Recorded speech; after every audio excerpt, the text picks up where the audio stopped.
Every night since it happened, I have the same nightmare. I know it's not over. I know there's only one way it can end. As soon as I close my eyes and I lay down, I'm there again. The sound is there again. The methodical, rhythmic splashing sound of the thing that's haunted me. The sound that I know heralds my end. I was a fool to get caught out here in this, and I know now that I'm likely to meet my fate, just as all of my friends did before. Why did I make a run for it? Why did I assume I'd make it out and no one is getting out of here alive? I dashed ahead, my limbs burning, heart racing. I fell face first into the water. And then I wake up. No one believed my story, and why would they? Officially, everything was just a terrible accident, a vacation, a large body of water. People drown. Not often, almost entire group of friends, but people drown. But that's what I was told as my claims were ignored. Always the fake concerned looks as I gave my account. Eventually those gave way to ignorance at my passing of the subject. My friend's family even seemed determined to chalk it up to an accident and insist that I am dishonoring their memories by trying to make such an outrageous claim about what happened. But I know I was there. I know what I saw with my own eyes, and I know it was real. I know it was real because since it happened, I have scarcely left my house, and that is after moving to Nevada, the driest state I can think of. I decided to write this all down in likely event that something happens to me.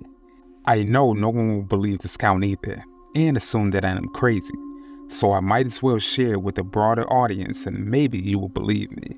Maybe believe why the falling rain itself is a herald of my impending death and why I would never be caught out in the rain as long as I live, as short as that might be. We should have listened to that freaking sign. My name is Tim. My friends and I had gone on a summer break vacation to a fancy spa and resort by a lake, far out in the country. Good times, relaxation, a drink or two, a massage or three, maybe a chance to hook up with Becky if I played my cards right. We just had rounded the corner to a scenic vista that must be the road leading to the resort. The area was impressive, with a beautiful forest, cool, clean air, and a crystal blue lake, a small slice of summer heaven. We saw what must be the resort poking out through the tree line. Seeing we were close, my friend Adam gunned the engine of his old van and shouted, "Hang on, it's gonna be a bumpy ride." And then, as if aiming for them intentionally, he hit a series of rough potholes on the road. We were all jostled around badly as we barely had enough space for all of us to fit in the first place, and Gina punched Adam in the arm and chided him for driving so recklessly. All right, we're here, I thought to myself excitedly. I was genuinely looking forward to this, and we were definitely gonna have a blast. We all practically fell out of the van. We started unpacking with the little amenities we had brought with us. Besides myself, there was Adam, a friendly but rather egotistical resident jock and my best friend. There was Adam's girlfriend, Gina, a nonsense and intense type who would probably be the CEO of her own company after finishing school. Becky, who was Adam's sister, was beautiful, kind, and a little shy, but sometimes surprised us with how outgoing she could be. And finally, our resident know-it-all Laura, the smartest person we all knew and the only one whose ego was bigger than Adam's. We had originally planned to go to a concert this summer since we didn't think we could afford something as lavish as a resort stay, but some person in Adam's family knew the owners and got us a stay for much cheaper than we can actually afford otherwise. I was taken aback by the sights around the resort despite being almost eerie with how out of the way it was. The natural beauty made me forget all about how far away we were and how long it would take to get help if we needed it. We walked up to the main building and went inside. It was odd there was no staff at the counter where one would normally check guests in. Before anyone else could ask the question, Adam rushed forward and started smashing the bell on the counter and shouting, Ring-a-ling-a-ling. I say room service. Like an asshole. Gina sighed. Becky and Lori giggled a little bit, and I rolled my eyes while laughing as well. A large man in a too tight-fitting and not particularly seasonal turtleneck came from a back room and went behind the desk. Good afternoon. You must be all the, He paused and looked down at the paper. The Johnson party, yes?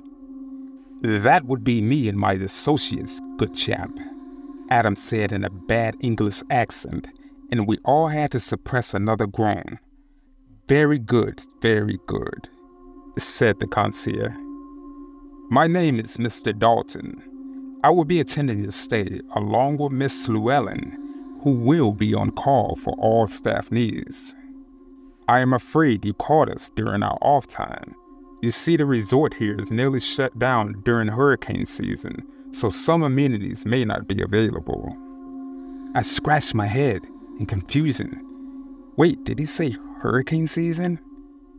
But it's a lake, not the ocean, and we're miles from it. What difference should hurricanes or possibly the odd thunderstorm cause for a forest resort? For safety purposes, we must also ask you to sign all of these liability waivers before I give you room keys. Due to the season, we will make every effort to, though cannot guarantee your safety, especially if you are caught out in the storm while partaking in some of those activities out there. Laura perked up at that. Liability waivers in case of accidental injuries or death, this says? What kind of place is this? We should go, guys. This seems very sketchy.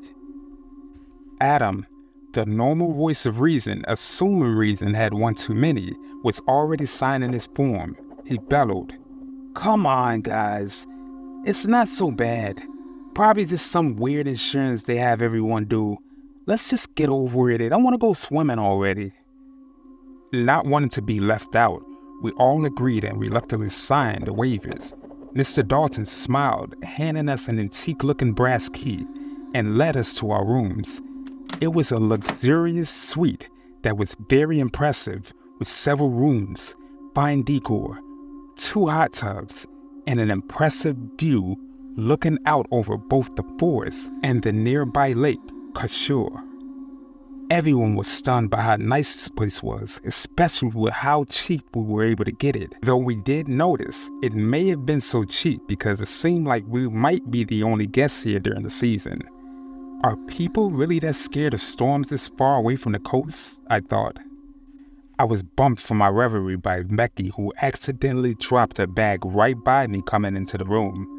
I bent down at the same time to help her pick it up, and we almost bumped our heads together. We each suppressed a little chuckle, and she smiled beautifully at me. It made me forget about the quip I had come up with to try to poke fun at the situation, and ended up staring dumbly until Adam grabbed my shoulder and said, Watch where you're going, dude. That big head of yours is a lethal weapon.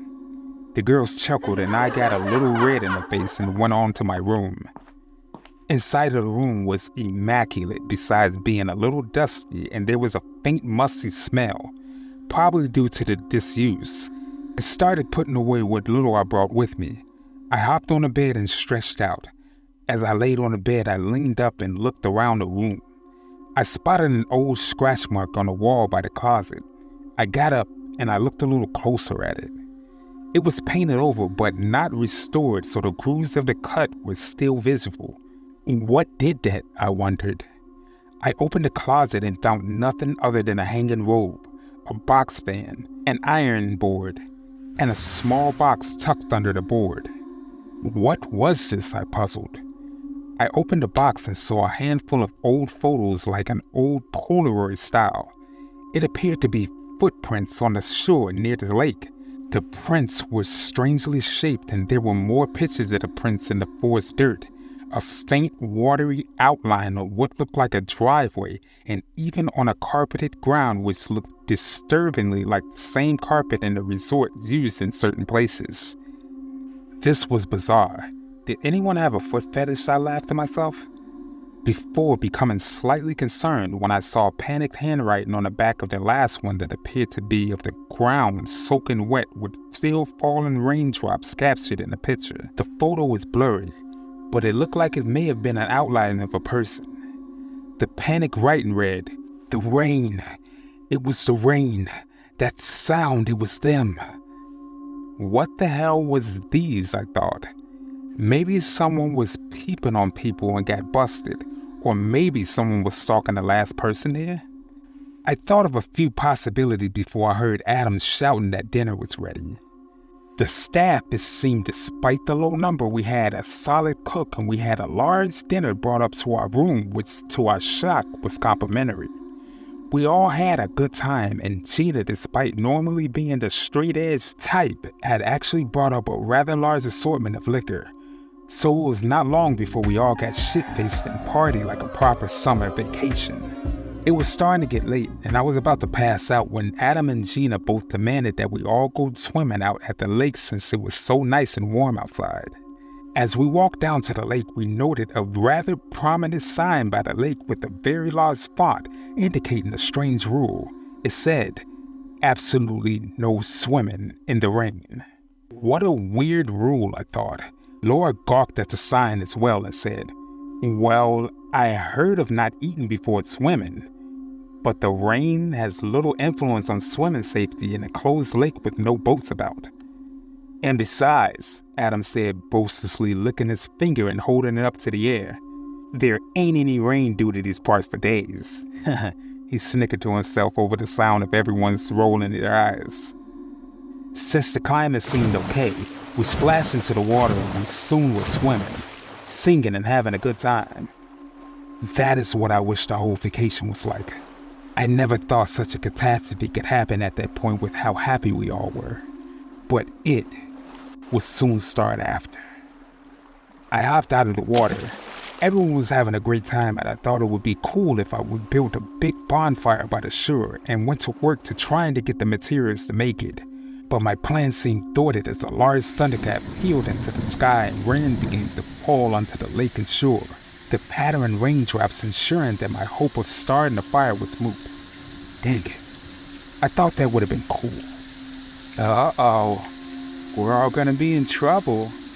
I hope they don't throw us out. Gina said this time, rather drunk and uncharacteristically unserious. Yeah, but our towels are getting wet, I thought. And for some reason, I also thought of that strange picture from the room that mentioned rain. Becky got out of the water first, grabbed a towel, and came up near me under a close-by tree where I attempted to make the fire. "It's some time for a storm, huh?" I said rather lamely. "Yeah, it sure is," she said, trying to humor my attempts at banter. What broke the awkward pause was a strong, almost searchlight-style light looking towards the water. It shined on us briefly, and as we squinted at it, we heard two sharp honks from a whistle which almost sounded like an old steam engine.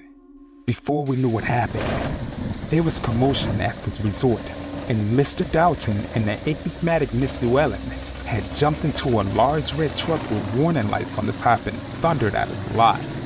They were driving so fast that I thought they might be coming for us since we had broken the rule. Just as it seemed they were going to run us down, they veered off and started down the road, pausing only briefly to have Mr. Dalton roll down his window and say, "Bad luck, my friends. It was nice to have known you. Godspeed, and indeed God knows you would need it for what comes next." He continued on saying, "We left the resort unlocked, but I don't believe it would help much. You must accept our deepest apologies. There is little we can do to help you now.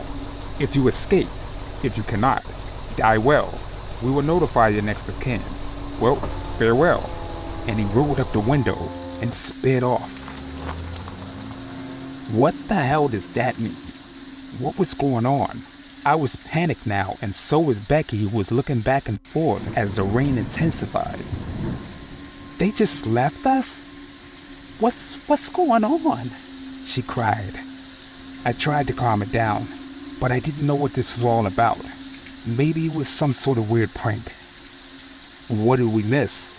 Adam said, finally getting out of the water, lumbering towards us, still partly drunk. The staff, they just left us, I said. They just up and left. They're all gone. They said they left the resort open, but they couldn't stay there. I don't know what kind of prank this is, but this is not funny. This stunt, the rain, the pictures. I was ranting, thinking maybe Adam set it up to this sort of big joke, but I saw the confusion on his and everyone else's faces and was afraid this might indeed really be happening. What did they actually say? Lauren asked as she approached as well. I explained what Becky and I saw, and then we looked at each other as if reading each other's mind and asked in unison, "Where's Gina?" "Hey Gina, babe, it's time to get out of the water," Adam shouted, a thunderclap almost cutting him off seconds after he shouted. "Alright, if you buzzcuz have to ruin it, I guess," she slurred as she slowly walked out of the water, a buzzed grin still on her face. As she walked up and out of the water by our boat launch, we heard an odd sound like the splashing footsteps she was making out of the water seemed to double somehow. It sounded like two people were walking out of the water, the other trend being much heavier and sturdier. She must have heard it too, like us, because she paused briefly, almost as to test the sound and see if it continued. After a brief delay, it did. Splash, splash, stomp, stomp, stomp. Then it stopped. Gina turned around and said, "I thought I was going crazy." And she was wrenched up off of her feet to the ground, a sickening crunch being heard as her head smashed down on the concrete. We saw her flailing and ran to help, but to our horror, she began getting pulled into the water by some unseen force, and her eyes and mouth began to leak water when she tried to scream. Adam and I grabbed her arms and tried to pull her back, but we were kicked off our feet as well, and we heard even more watery footsteps and a disturbing gurgling sound. Adam was shouting and thrashing, trying to pull Gina out of the water with all his might. He cried out to her to breathe as it looked like he was getting some sort of response from her. Her mouth opened again, and water gushed out and enveloped his head as well. There was a splashing and sprinting sound of footsteps, and Adam was knocked back with such a violent force, he was launched into the lake, and rather than sinking, he was just floating on the surface, convulsing, and apparently drowning despite not being underwater. This spectacle was enough. Becky and Lawrence screeched louder than I'd ever heard anyone scream in my life, and ran towards the resort, and I shook myself from my own terror-induced stupor and did the same. We made it inside, panicked and pained, shivering with cold terror on our breath. I closed the door to the entryway, found a large lock and slid it in place. We huddled around, not knowing what to say. Becky was crying, but Lauren broke the silence. What the actual hell just happened there? This can't be real. They just drowned above the water? Those footsteps, what is going on? I didn't know what to say. I just said, "We need to find a phone. We need to call for help. There's maybe a landline that actually has reception, since we know that the phones back in the room had no service for miles before we got here." The rain was getting heavier. It was a downpour outside. As we searched around the entrance and the reception office, we found the phone, but our hope was short-lived. We picked it up, and the line was dead. There was nothing for emergency service. No radio or anything else. We were stuck here alone. As my panicked and grief-stricken mind came to grips with this revelation, we heard and saw something unbelievable outside. Over the intense rain, we heard the heavy, methodical approach of splashing footsteps. They stomped across the parking lot, splashing gouts of water where they landed, but no thing was making them that we could see. We held our collective breath as the stomping splashes footfalls approached the front door and stopped. There was a terrible silence, and for a moment, we thought nothing might happen. Then we'd heard what sounded like scratching on a glass, and then a terrible cutting sound as words began to appear, being cut into the glass. We started to shake as we read the words, "Help us, we are drowning. Help us. We are your friends. You can't just leave us. Becky let out a sob. No, Adam, no. Is he still alive? We need to help him. My brother is dying. We stopped her as she was moving towards the glass, and we stood there petrified by the invisible rider. We heard a knock and a scratching at the back door, and then that hideous gurgling sound like one's head being forced underwater. My heart felt like it stopped when we heard footsteps wetly clomping on the ground above us. Laura ran, sprinting away towards the room. I couldn't breathe. I sat there dumbfounded. Becky grabbed my arm and was screaming at me. They have Adam! I couldn't respond. So she ran towards the window where she said that she saw him. She said he was on the ground and he was drowning. She unlocked the door and the sound of the boat knocked me back into my conscious self. I barely had time to lose. A strangled scream of, Becky, no! Then a cascade of water and a thunderous marching of wet footsteps rushed forward and bowled her out of the door and into the drenched ground beyond. I saw her terrified look, and she looked back at me, and her scream was cut off by some unseen hand smothering her with that impossible water. I ran so fast, as fast as I could. I tried to get to the room where Laura was, but as I reached the door and frantically tried to open it, I realized I didn't have the key.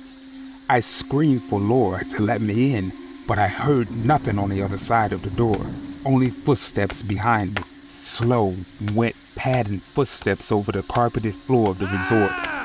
I screamed as I lowered my shoulder and barged into the door once, twice, 3, then 4 times until it finally broke on a hinge, and I fell forward. The padding footsteps was behind me.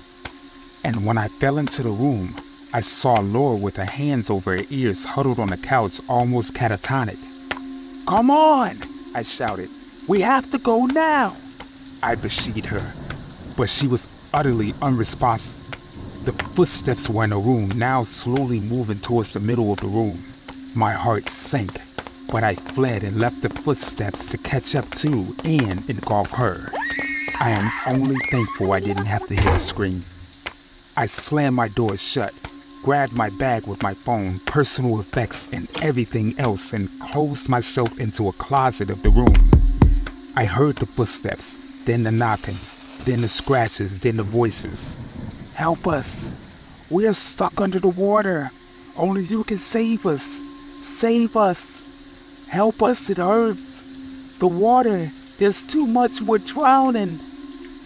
I held my hands over my ears as well as closed my eyes and hoped and prayed for an end to this, that maybe this all was just a terrible dream.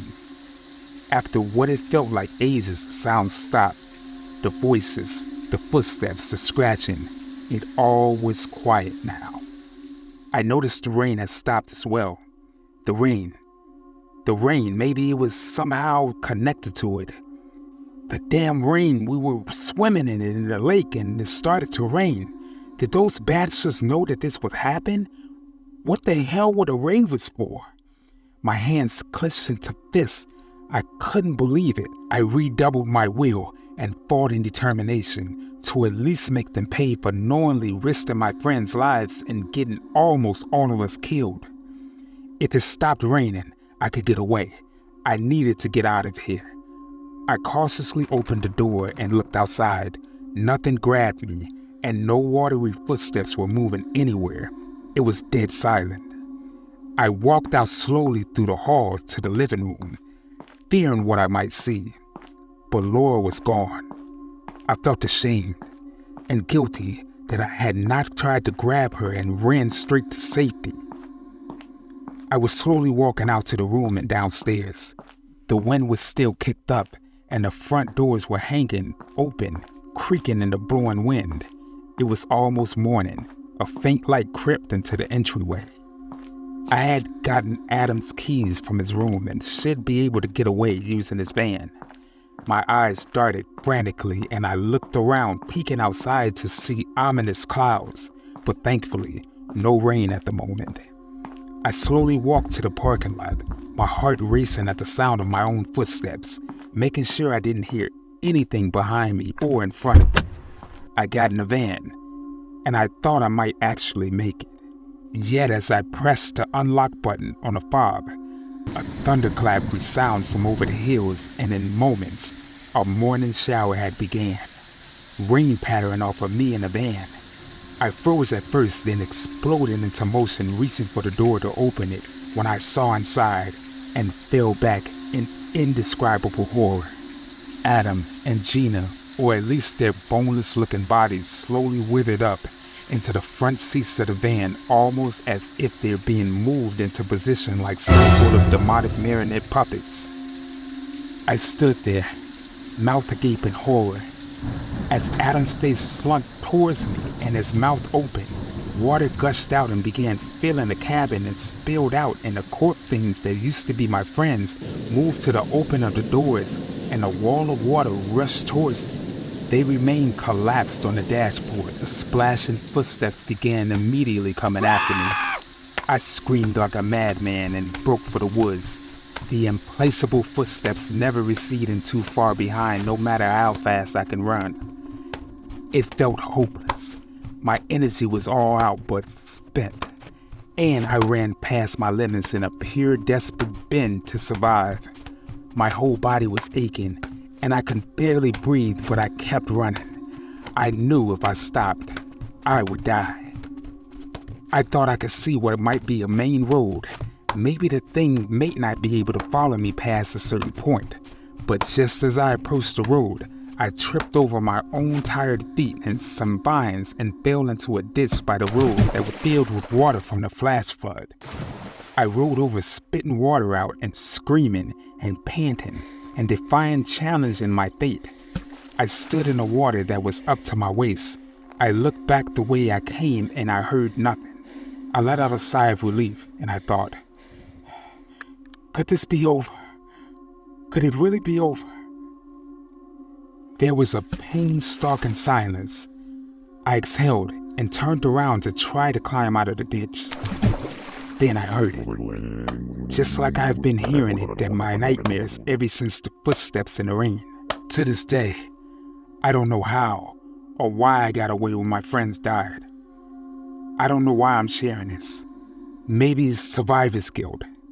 Either way, I don't think I'll be around for much longer. There's no way I can avoid the rain forever. It's still out there. Somehow it can follow me wherever I go. And as soon as it starts to rain, I hear those footsteps falling as well. I moved to the driest state in the country, but it won't be enough. Even when it's not raining, I hear it in my nightmares. I think of my friends being drowned before my eyes. I still hear their screams. It still feels so real, just like that faint sound that I hear all the time. Wait, no, it can't be. I checked the forecast this morning. Yet as I write this, it sounds like thunder in the distance and perhaps a light pattern of rain. Please excuse me. I had better lock the doors. Your footsteps now, and I know I'm having visitors soon. Goodbye. Oh, no, please, leave me alone, go away. What do you want from me? No.